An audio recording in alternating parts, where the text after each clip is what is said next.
வணக்கம். பிஎம்சிஎம் பில் என்ன? இந்த பிஎம்சிஎம் பில் அதை பற்றி தான் இன்னைக்கு மிக ஆழமாக பேச போகிறோம்.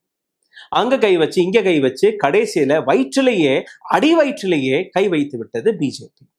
அதாவது ஓட்டை திருடினார்கள், கட்சிகளை உடைத்தார்கள், கட்சிகளை விலை கொடுத்து வாங்கினார்கள்.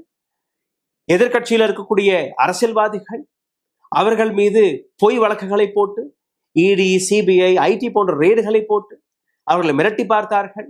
மிரண்டு போன நபர்கள் வாஷிங் மிஷினுக்குள்ள போய் அப்படியே பிஜேபியில போன வெள்ளையா எந்த விதமான கரையும் படாம அவர்கள் தேச பக்தராக மாறிவிட்டார்கள். எதிர்கட்சியில் இருக்கும்போது தேச துரோகி, சக்கி, பீசிங் பீசிங் பீசிங் நரேந்திர மோடியின் வார்த்தை. இப்ப இதெல்லாம் சரிப்பட்டு வராது. ஒரு சட்டத்தை கொண்டு வருவோம். இன்னும் எத்தனை நாட்களுக்கு தான் இந்த திருட்டு வேலையை பார்க்க முடியும்? பணமும் கொடுக்கணும், டைமும் வேஸ்ட் ஆகுது. இதெல்லாம் தேவையில்லை.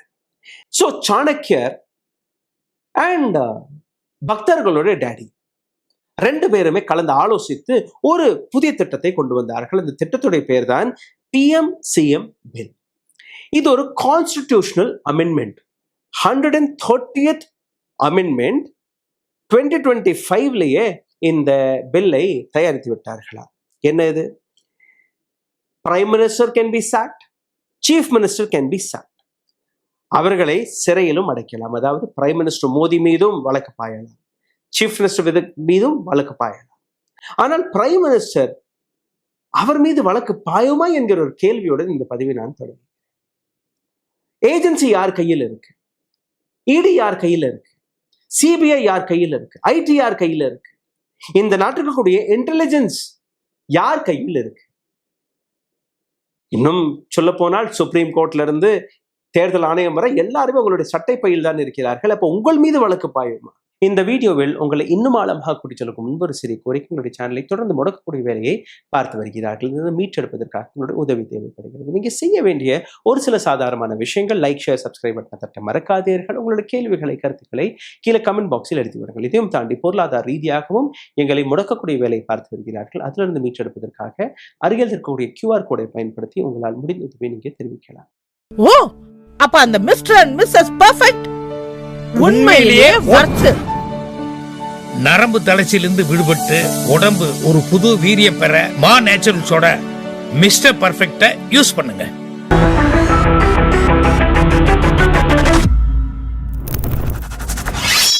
கான்ஸ்டிடியூஷனல் பாடிஸ் எல்லாமே இண்டிபெண்டாக வேலை பார்த்து இந்த சட்டத்தை நீங்க கொண்டு வந்திருந்தீர்கள்னா நிச்சயமாக இதை நாம் வரவேற்றுக்க முடியும். ஆனால் இந்த இடத்தில் prime minister and other union ministers, chief minister and other state ministers, இவர்கள் மீது சீரியஸ் சார்ஜஸ் போட்டு ஒரு வழக்கு பாய்ந்து அந்த வழக்கின் அதிகபட்ச தண்டனை 5 வருடமாக இருந்தால், 30 நாட்கள் வரை அந்த நபர் சிறையில் இருந்தால், 31வது நாள் அவருடைய பதவி போய்விடும். 31வது நாள் அவருடைய பதவி போய்விடும் என்று இந்த சட்டத்தை கொண்டு வருகிறார்கள். அதாவது ஆட்டோமேட்டிக்காகவே. அரவிந்த் கெஜ்ரிவாலை நீங்க பார்த்தீர்கள், சிறையில் இருந்து கொண்டே ஆட்சியை நடத்தினார். ஜார்க்கண்டின் சீஃப் மினிஸ்டர் அவரும் சிறையில் இருந்து கொண்டே தன்னுடைய ஆட்சியை நடத்தினார். அதாவது ஒரு சீஃப் மினிஸ்டர், சிட்டிங் சீஃப் மினிஸ்டரையும் இவர்கள் கைது செய்து பார்த்தார்கள். இந்த இடத்துல நீங்க பார்த்தீர்கள்னா யூனியன் மினிஸ்ட்ரியாக இருக்கட்டும், அல்ல ஸ்டேட் கவர்மெண்டாக இருக்கட்டும், அல்ல யூனியன் டெரிட்டரிஸாக இருக்கட்டும், இந்த அனைத்து இடங்களில் இருக்கக்கூடிய சீஃப் மினிஸ்டர்கள் மீது ஒரு மிக பெரிய சாட்டையடியை போட போறார்கள். அப்போ எப்ப வேணாலும் எந்த ஆட்சியை வேணாலும் இவர்கள் ஒரு நொடியில் கவிர்க்கலாம். ஒரு எமர்ஜென்சி பட்டன் இருக்கும், உங்களுக்கு தெரியுமா? அந்த எமர்ஜென்சி பட்டன் அமுக்கின உடனேயே மிஷன் நின்று போயிடும். இப்ப இவர்களுக்கு பிடிக்கவில்லை என்றால் அந்த எமர்ஜென்சி பட்டனை தட்டின உடனேயே அந்த மாநிலத்தில் இருக்கக்கூடிய அரசாங்கம் அப்படியே பாஸ் ஆயிரும், அந்த மிஷன் அப்படியே பாஸ் ஆயிரும், நின்றுடும். அவரை தூக்கி சிறையில போட்டுருவீங்க. 30 நாட்கள் சிறையில் இருப்பார்.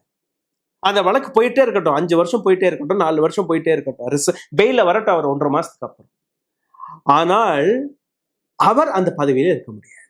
சீஃப் மினிஸ்டர் இருக்க முடியாது, ஒரு மாநிலத்தில் இருக்கக்கூடிய மினிஸ்டர்ஸ்கள் இருக்க முடியாது. அதாவது அரசாங்கம், மத்திய அரசாங்கம் நினைத்தால் யாரை வேணாலும், எந்த மாநிலத்துடைய ஆட்சியை வேணாலும் ஒரு நொடியில் கவிர்க்கலாம்.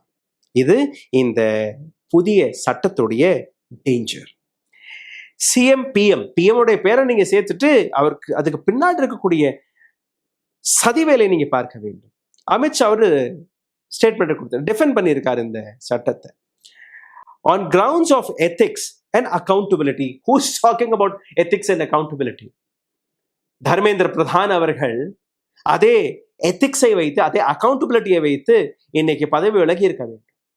நிதின் கட்கரிக்கு எதிராக எத்தனை நபர்கள் கொந்தளித்துக் கொண்டிருக்கிறார்கள், அதே எத்திக்ஸை வைத்து, அதே அக்கௌண்டபிலிட்டியை வைத்து. Breach of interest, conflict of interest, அவருடைய மகனுடைய கம்பெனிகளுக்கு போகக்கூடிய அந்த பணம், அந்த லாபம், அதை வைத்தே அவர் பதவி விலகி இருக்க. ஏன் அமித்ஷா அவர்களே பதவி விலகி இருக்க வேண்டுமா இல்லையா? இதே அக்கௌண்டபிலிட்டி, மணிப்பூருக்கான அக்கௌண்டபிலிட்டி, பஹல்காம்ல எப்படி தீவிரவாதிகள் வந்தார்கள் என்கிற அந்த அக்கௌண்டபிலிட்டி, நிர்மலா சீதாராமன் இந்த நாட்டுடைய எக்கனாமி பாலிசிகளை சிதைத்த பெண்மணி, she has to answer. Accountability. PM கேர்ஸை பற்றி நாங்க விளக்கம் கொடுக்க மாட்டோம். Accountability, prime minister has to resign. அதே வார்த்தையை வைத்து மிஸ்டர் அமித்ஷா அவர்கள், home minister of this country, he says, can a PM or CM run the government, run the country from jail? ஒரு சீஃப் மினிஸ்டர், ஒரு பிரைம் மினிஸ்டர் சிறையில் இருந்து கொண்டே அந்த மாநிலத்தை, அந்த அரசாங்கத்தை நடத்தலாமா?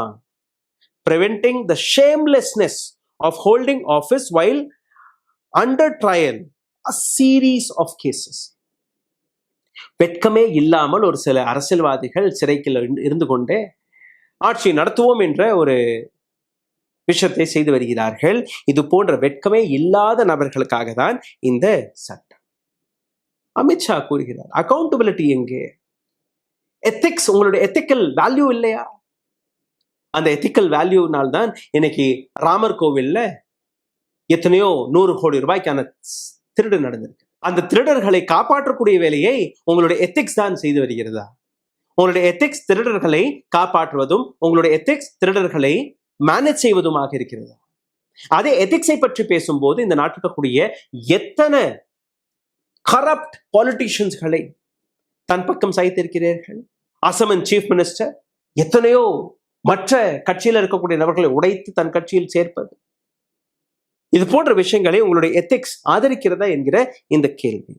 ஆப்போசிஷன் பார்ட்டிஸ், முக்கியமாக இந்தியா பிளாக், மற்ற நபர்கள் எல்லாருமே ஒரு சில விஷயங்களை எடுத்து வைக்கிறார்கள். அதாவது எங்கள் மீது தவறான கேசஸ்களை பதிவிட்டு, ஃபால்ஸ் கேசஸ்களை போட்டு, 2/3 மெஜாரிட்டி நீங்க தேவை என்று நீங்க கூறுகிறீர்கள். ஆனால் எங்கள் மீது ஃபால்ஸ் கேசஸ்களை போட்டு நீங்க எந்த அளவில் எங்களுடைய வாழ்க்கையை நரகமாக்கி இருக்கிறீர்கள். 2/3 மெஜாரிட்டி இந்த சட்டத்தை பாஸ் செய்வதற்கு தேவை. கான்ஸ்டிடியூஷனல் அமெண்ட்மெண்ட் பில் இது. ஆர்டிகல் 368 ஆஃப் இந்தியன் கான்ஸ்டிடியூஷன் படி நீங்க பார்த்தீர்கள்னா ஸ்பெஷல் மெஜாரிட்டி தேவை. ராஜ்யசபாவில் இவர்கள் அடைந்துட்டார்கள். ராஜ்யசபாவில் இந்த பில் போச்சனாலே பாஸ் ஆயிரும். ஏன்னா 8 எம்பிக்கள் ஆம் ஆத்மி கட்சியிலிருந்து உடைத்து தன் பக்கம் எத்திக்ஸ் வழியாக இவர்கள் சேர்த்துக் கொண்டார்கள். இப்ப கொஞ்சம் கொஞ்சமாக நீங்க பார்த்தீர்கள்னா இங்க லோக்சபாவிலையும் இவங்களுடைய நம்பர் அதிகரித்து கொண்டே இருக்கிறது. 20 எம்பிக்கள், 19 எம்பிக்கள் டிஎம்சியில இருந்து உடைச்சிட்டாங்க, சிவசேனாவில இருந்து உடைச்சிட்டாங்க, என்சிபில இருந்து உடைக்க போறாங்க, இன்னும் உடைச்சிருப்பாங்க. இன்னும் ஒரு சில காங்கிரஸ்ல இருக்கக்கூடிய எம்பிக்கள் மீதும் வலை வீசி அங்கிருந்தும் உடைச்சு கொண்டு வரணும்.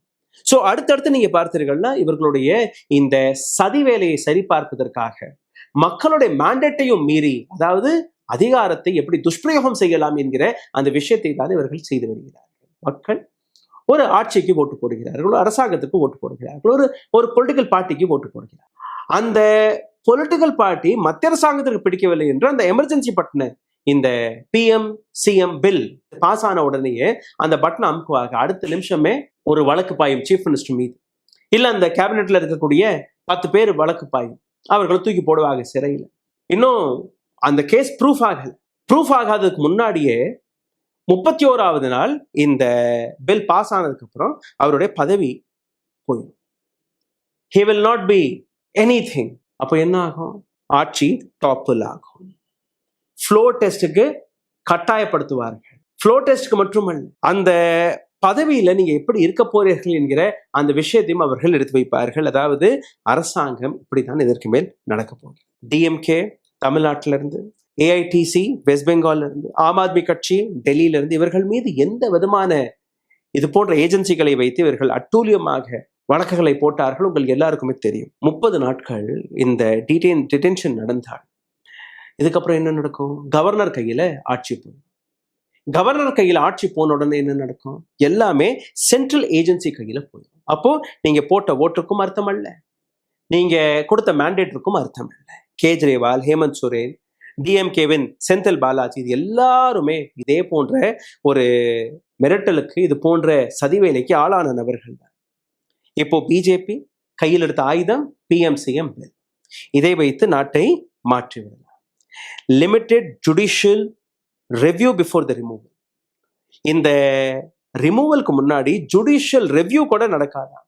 பிஎம்சிஎம் அண்ட் கவர்னர் 3 பேருக்கும் எந்த விதமான சட்டத்தை நீங்க கொண்டு வருகிறீங்க? இதற்கு மேல இதுல இருக்கக்கூடிய ரிஸ்கை நீங்க பார்த்தீர்கள்னா, காமன் மேனுக்கு இருக்கக்கூடிய ரிஸ்க், இது போன்ற ஆட்சி மாற்றம் நடக்கும்போது, ஆப்போசிஷன் ரூல் ஸ்டேட்களை இவர்கள் டார்கெட் செய்யும் போது, ஹராஸ் செய்யும் போது, அங்க இருக்கக்கூடிய பொலிட்டிக்கல் பார்ட்டி சரியாக வேலை பார்க்க முடியாது.